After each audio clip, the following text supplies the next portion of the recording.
Hello everyone, this is Julia. Welcome to my channel. I took my STEP2CK this year in July and I got 263. I am very much satisfied with the score and super happy about it. Also very grateful for all the help I got from the internet. So I want to give back and share with you the resources I utilized and my 2 cents on STEP2CK preparation. Hope you will find them informative. Without further ado, let's get started. The first part is the resources. I'm gonna give you a quick look on what resources I used. Actually, it's quite simple. Mainly 2 things: question banks and mock exams. For question banks, I used UWorld and MBOSS. Mock exams including UWorld self-assessment 1 and 2 and NBME from 9 to 11. The only supplemental material I used was Dr. High Yield YouTube videos. I didn't use Anki, Divine Podcast, OME, or Boards and Beyond. I know lots of people recommend them, but they're just not for me. I like to keep my study material as concise as possible because I rather study one material multiple times and really get to memorize it than using 3 materials but no time to review them. Before I get into the details, I want to briefly talk about my timeline first. I started my preparation when I was in my last year of med school. I tried to squeeze time to study every day out of my clinical rotations in the hospital.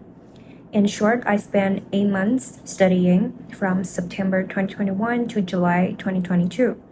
Originally, I wanted to take it in May, but according to my mock exam score, I wouldn't be able to hit 260 if I took it at that time. So I postponed it to July. During the 8 months, the first 6 were my preparation phase. The last 2 were my dedicated. Now I want to get straight to the point. For STEP2CK, the secret formula to success is questions plus content review. The first part, questions. If you want to excel at this exam, please do as many questions as possible. I used UWorld and MBOSS. UWorld hands down the best and must do. So far there are 4,050 questions on there, and now that step 1 turns pass-fail, STEP2CK becomes so important that NBME is putting in more questions in UWorld. So the number keeps increasing. Here are 2 suggestions I want to give you for UWorld. The first one is make sure you do it twice. And the second time you do it, go random and timed. The reason is that it will give you the repetition that you need to really memorize stuff. Use UWorld as a study material, not just a question bank. All of the explanations in UWorld are so high yield, so that leads to my second suggestion. Take notes from the question you got wrong. The note you gathered ultimately becomes the core study material before your exam. The second question bank I did was MBOSS. One thing I like about MBOSS is they let you pick the level of difficulty of question you want to practice on. From 1 to 5 hammers, 1 being the easiest and 5 the most challenging. Because I didn't have time to do the whole question bank, I only chose 3 and 4 hammers questions. And it took me about 1 month to finish. I also read their epic articles and did their questions. Here I list 8 must-read articles. Make sure you check them out before the exam. So they are healthcare system, 8 questions, infection control, 11 questions, communication, 18 questions, palliative medicine, 9 questions, quality and safety, ethics, and death. I think for these paramedical topics, UWorld alone was not enough. Also, I find some MBOSS questions really valuable as they did a really good job comparing difference in similar diseases in their explanation. I kind of think they did on purpose, putting similar diseases in their choices because they know students mix them up a lot. For example, contrast-induced nephropathy, analgesic nephropathy, interstitial nephritis. The explanation explains the differential very well. And this is just one example. You get the idea.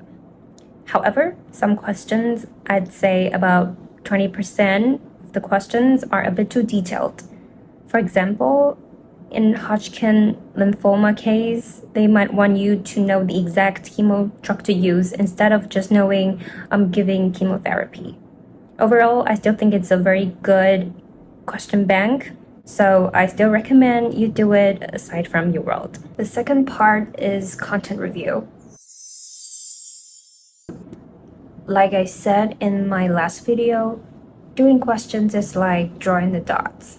To get the whole picture, you need to connect those dots. That is where content review comes in. Now, here I'm gonna give you 3 study materials for your content review. First, and also the most important, your UWorld note. It took me 4 months to complete the first pass of UWorld because I read through their explanations very carefully and took notes from it. I have to say, it's very time-consuming, but it's definitely worth the time.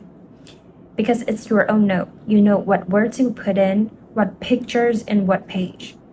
When you start doing your second pass of UWorld, you will thank yourself because you are able to find respective note and get the idea fast without spending time reading through the lengthy explanation. Also, because you make the notes yourself, you will find it easier to memorize stuff. I'm gonna show you what my notes look like. I use this app called Good Notes. Here you can see I have 5 notebooks from medicine, OB-GYN to pediatric psych and surgery. For example, medicine, I simply scan text on UWorld and paste it into my notes. As you can see, I also highlight and write some side notes. Very spontaneous. Also, I photo scan the tables as well. I would add some high-yield first aid tables into my notes too. Second content review material is Dr. High-Yield YouTube videos. Dr. High-Yield is a gem.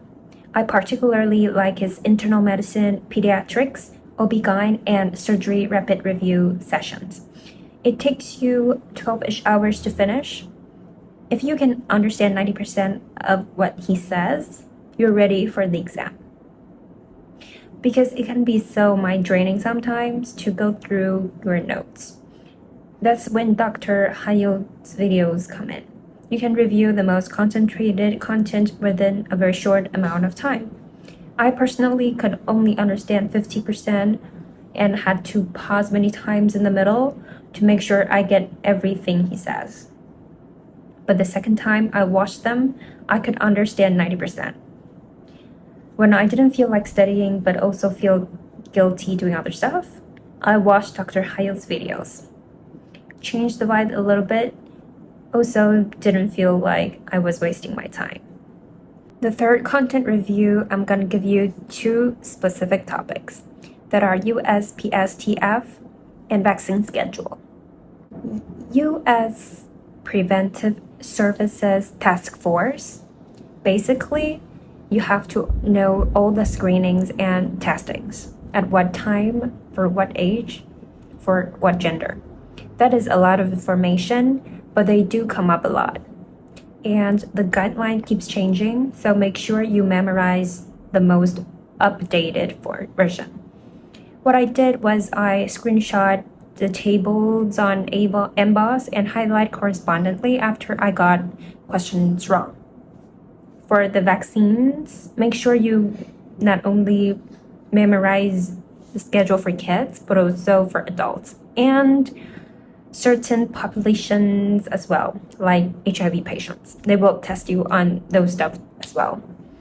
Here I recommend the only Divine podcast I listen to, episode 325. You can find the podcast note online to help you study. Now I want to share with you the power of questions and content review based on my experience. After second pass of UWorld and 1 pass of note review, it gave me 20 points jump. on my mock exams from 230 to 250. Because my goal back then was to hit 260, so I continued doing questions. I did half of the questions on MBOS, and I did my second pass of note review. And that gave me extra 15 points jump from 250 to 265.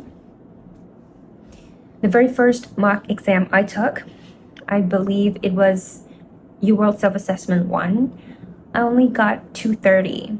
I was very disappointed because at that time I already did one pass of UWorld, and that's 4,000 questions. I expected my score to be around at least 240. But the truth is, after the first pass of UWorld, your score might still suck.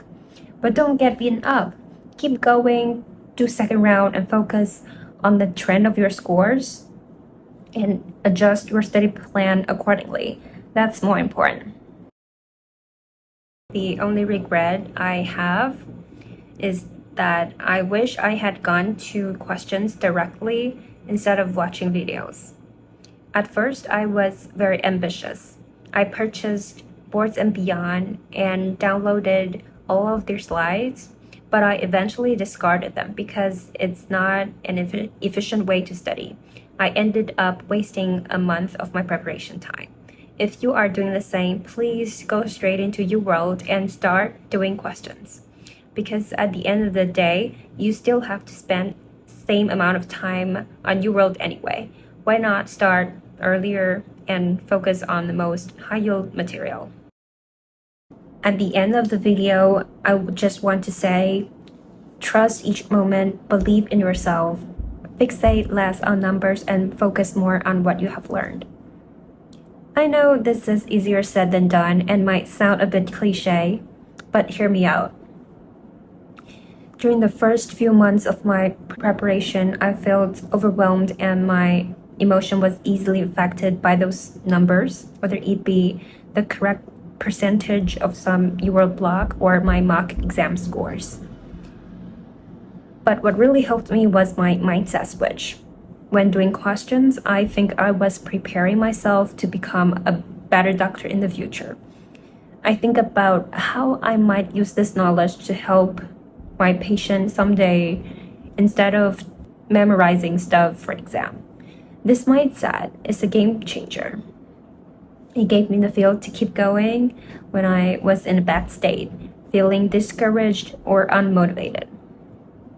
USMLE is a long and lonely journey. In this process, you will definitely face lots of ups and downs. But just like the saying goes, obstacles do not block the path. They are the path. Also, remember that you are not alone. Take good care of yourself, both physically and mentally. All right, that's all I have for today. Thank you for watching. I hope this is helpful. Don't forget to hit the subscribe button down below, and I will